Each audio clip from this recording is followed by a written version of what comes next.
Ripley 24 horas. Tiempo real, tiempo Ripley. Y es muy grato tenerlo, por supuesto, aquí en el CDPBO, al doctor Ángel Delgado Silva, un destacado jurista, analista político, que dirige además el programa Conversando con el Perú, aquí a través de la señal de PBO Radio. Siempre un gusto saludarte, Ángel, y muchas gracias por atender a nuestra convocatoria. No, al contrario, muchas gracias por la invitación, esperando pues que este año 2023 sea un año próspero para ti y tu familia y para todos los amigos muchas de gracias, PBO sí. Radio, por cierto. Y bueno, a conversar sobre la situación. Todos pues, lo esperamos, ¿no? Sí, ese es un deseo legítimo de todos los peruanos. Lo he agregado peruanos. en mi columna, miro con esperanza el 2023, casi como si tuviera una bola de cristal. Yo hablé del terrible 2021, del temible 2022, cumpliéndose varios pronósticos que había hecho, sobre todo, Ángel, por la mala estructura pues de nuestro Estado, las reformas mal hechas en el sistema político, en el sistema electoral.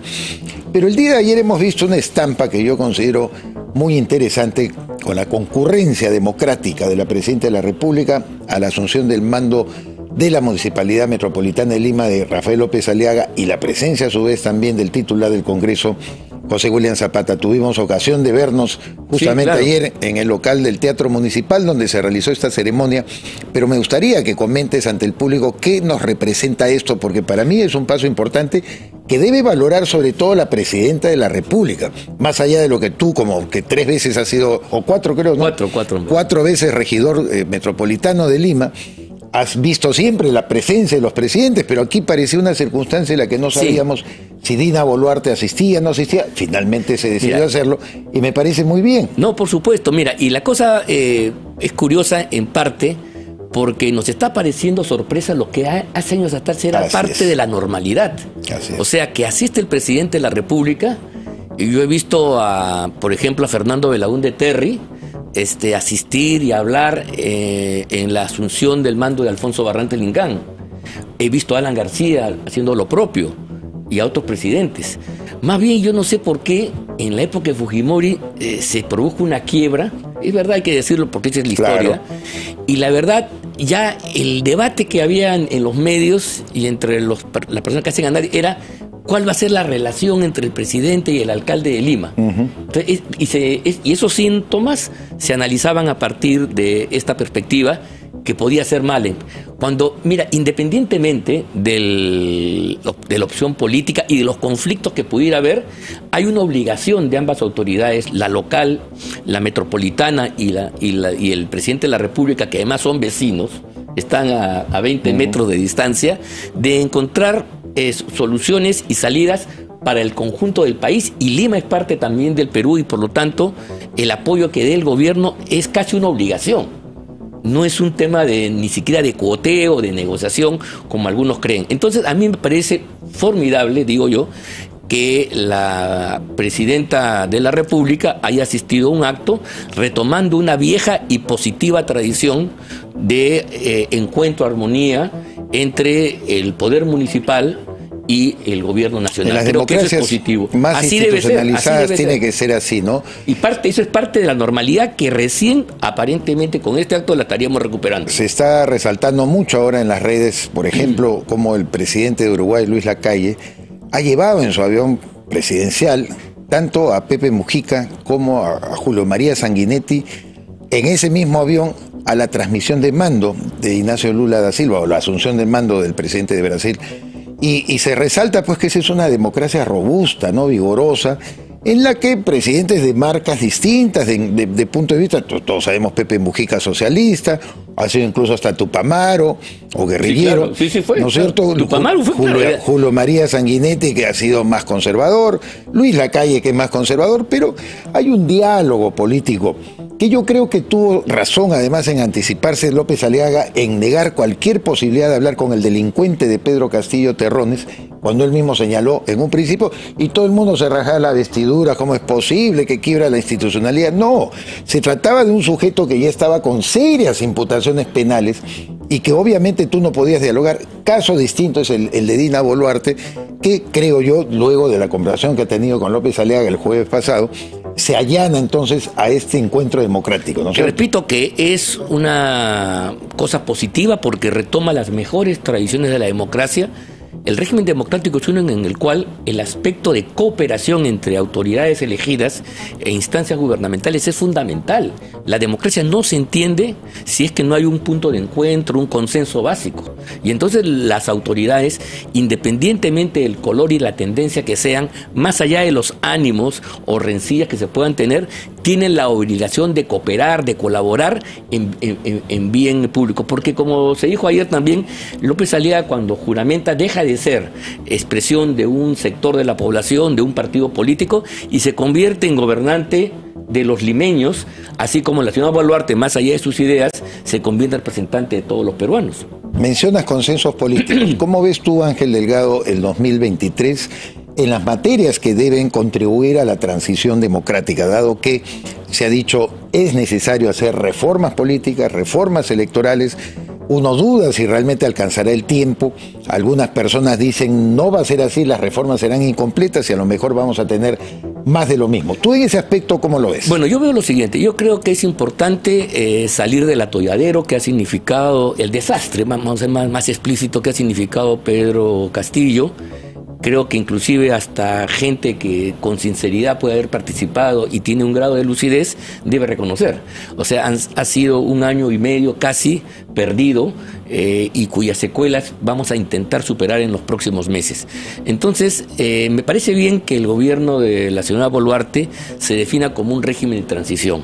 Realmente es un régimen de emergencia y acotado a una determinada circunstancia en la cual la tarea fundamentalmente es salir de una etapa caótica y arribar a un momento en el cual logremos los peruanos y el gobierno un reimpulso democrático y afirmación de la República. Entonces es un gobierno puente. Y si la señora Boluarte hace eso, y para eso primero garantizar desde lo que le corresponde como gobierno las elecciones públicas, transparentes y efectivas, y garantizar además el orden público necesario para que esto se desarrolle dentro de lo que todos esperamos, ella va a ser reconocida, ¿te das cuenta?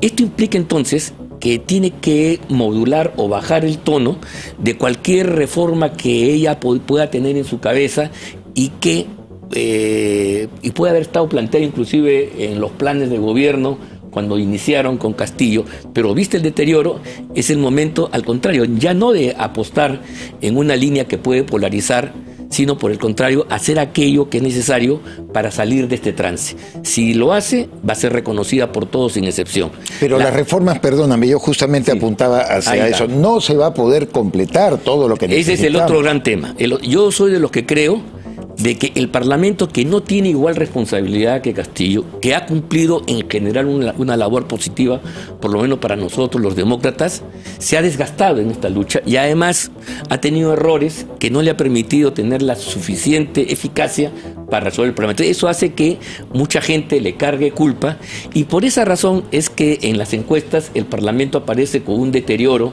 un rechazo mayor que el de Pedro Castillo. ¿Pero no te parece injusto que sí, me parece injusto, el Congreso, que es un colectivo de 130 personas, totalmente de acuerdo, por 2 o 4 mequetrefes que hay ahí, ¿no es cierto?, colectivice también la imagen? No, es cierto, pero por eso te en estoy desmedro diciendo, de gente valiosa. Por eso estoy diciendo yo que las razones son distintas, por eso a veces la encuesta, que es meramente cuantitativa, no revela lo diferente.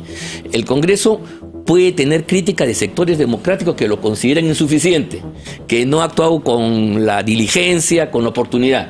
Pero eso es una crítica del lado democrático y eso sumado a los castillistas le da pues un rechazo mayor. O sea, por eso que estas cifras a veces de la estadística tienen que ser vistas en su contexto y no pueden sacar conclusiones definitivas. No es que el Parlamento esté más devaluado que Castillo, ni mucho menos, porque la causa de los problemas del país en el último año y medio ha sido sin duda del gobierno y todo su rumbo nefasto que ya conocemos. El Parlamento ha sufrido, pero ¿por qué ha sufrido el Parlamento como cosa objetiva? Porque toda pelea desgasta inevitablemente.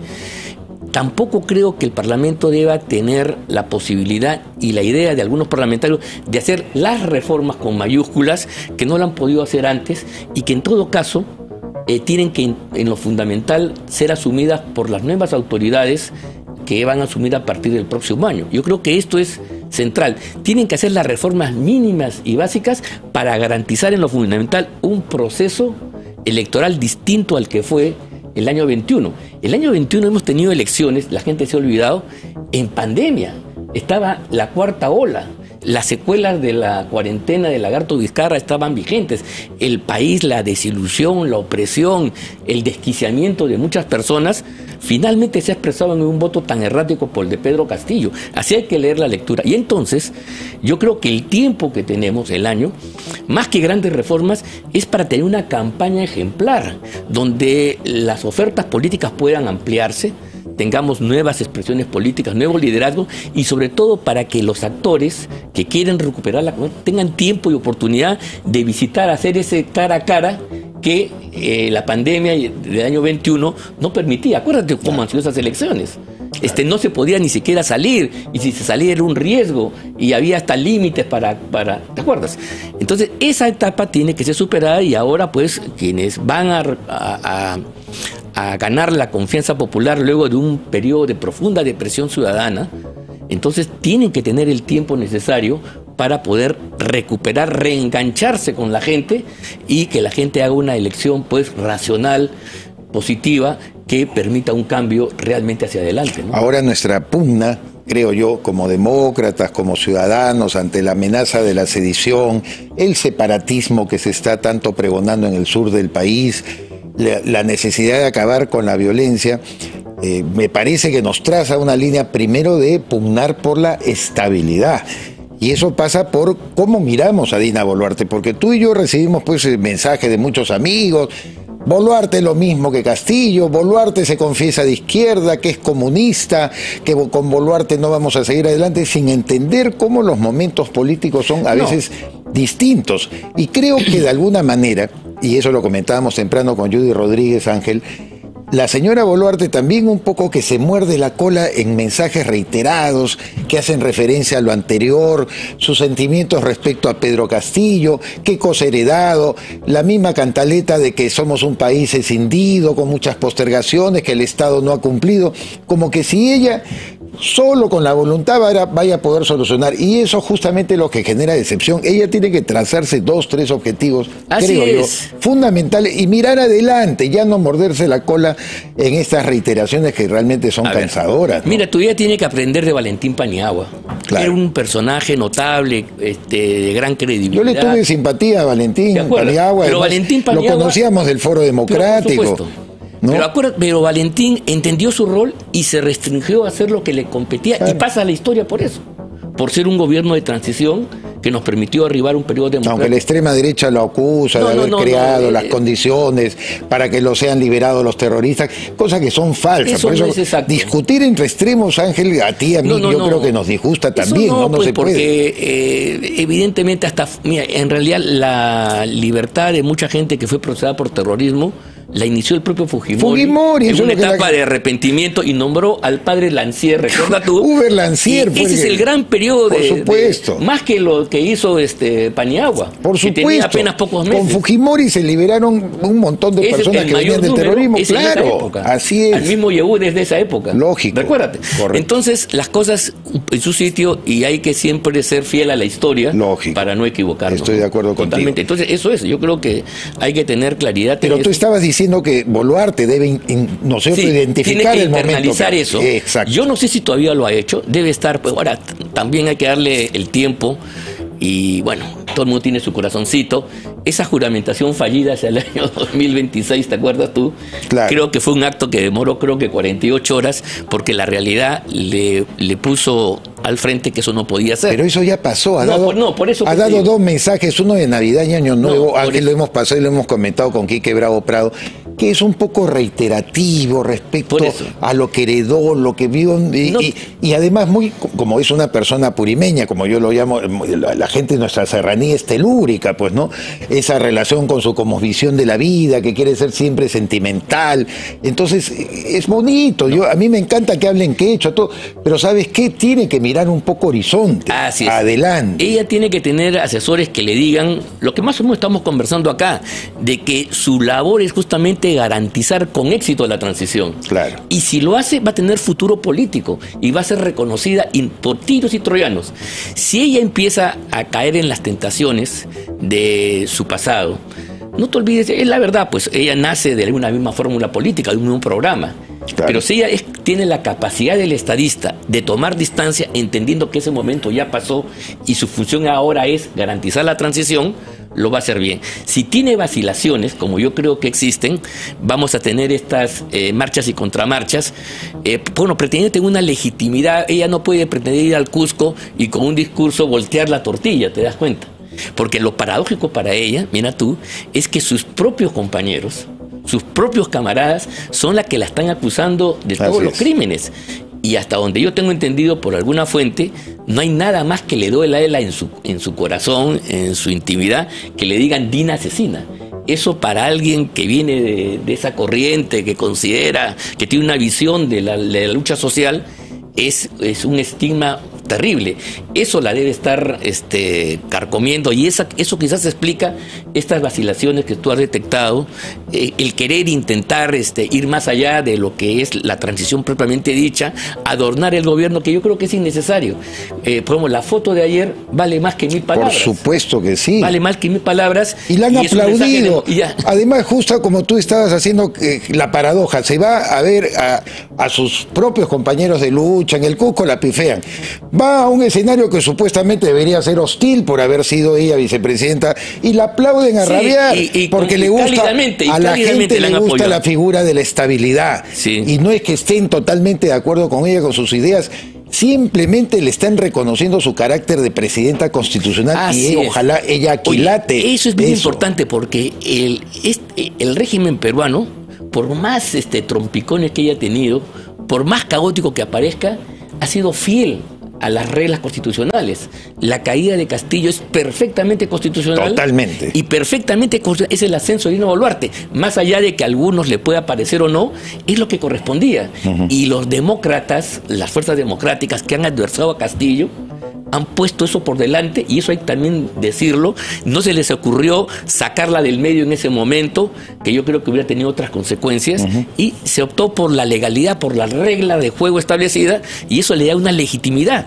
¿Cómo poder decir que es golpista cuando el mandato constitucional está establecido que cuando no hay presidente le corresponde asumir al vicepresidente, y punto? Estamos concluyendo entonces que ella de alguna u otra manera está logrando la legitimidad interna dentro del país, el reconocimiento. Ella tiene que tener legitimidad de ejercicio, porque su origen no es tan bueno, digamos, vamos a ser francos. De acuerdo. Ahora, la legitimidad también la da los respaldos internacionales. Hemos visto pues la acción de estos mafiosos de Andrés Manuel López Obrador, Gustavo Petro, Luis Arce y Alberto Fernández de Argentina, tratando de generar una ofensiva de no reconocimiento de nuestra transición democrática. Pues se suma una mequetrefe que se llama Xiomara Castro de Honduras, que a nadie le importa, por amor de Dios. También la Xiomara. ¿Qué vale, por favor, Xiomara Castro? En el nombre de cantante de boleros parece, pero no de presidente de la República. En fin, eso ni siquiera interesa.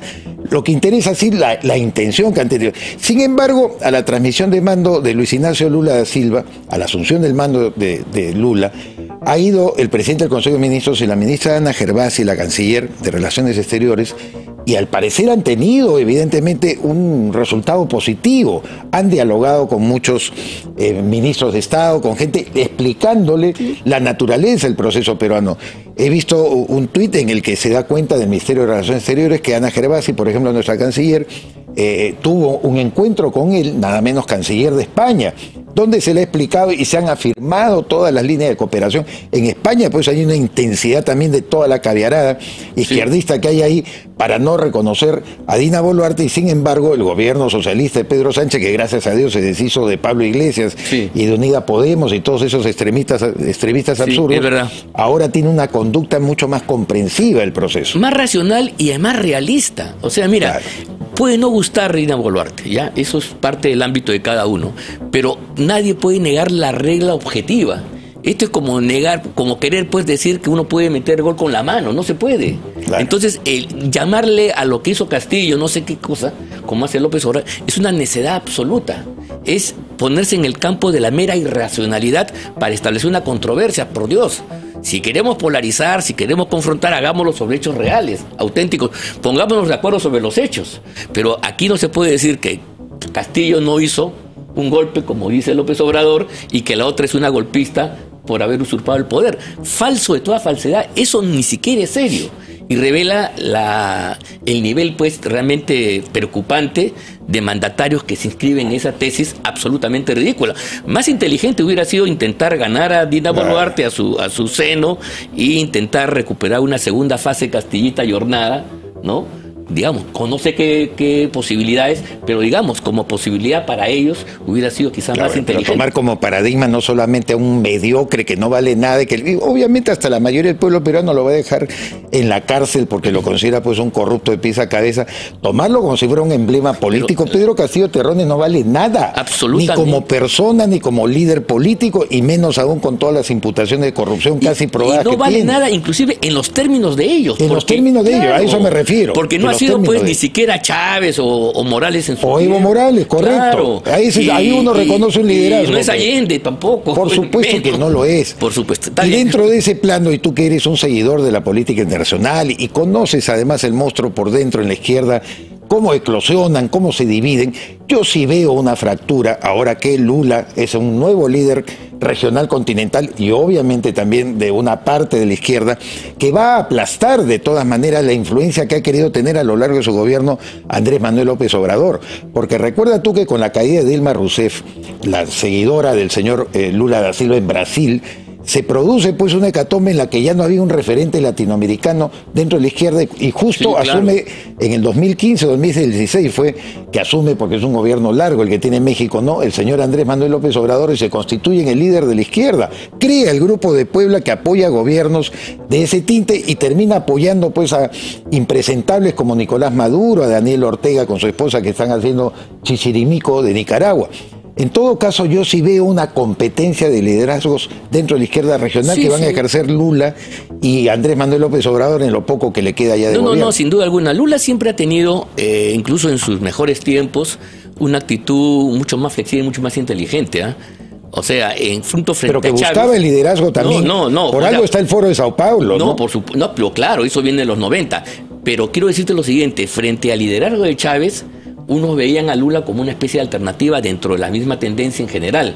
Y efectivamente yo creo que Lula es, desde ese punto de vista, un hombre capaz de ver la realidad y saber contar que 2 más 2 son 4. Pragmático. Es más pragmático y entonces entiende que lo de Dina Boluarte es un hecho incontestable, es un hecho que ya no hay marcha atrás al respecto. Además con un país vecino, y ¿no? mejor es tender puentes, líneas con ella y digamos, vamos a ver, aquí hago hipótesis, ¿no?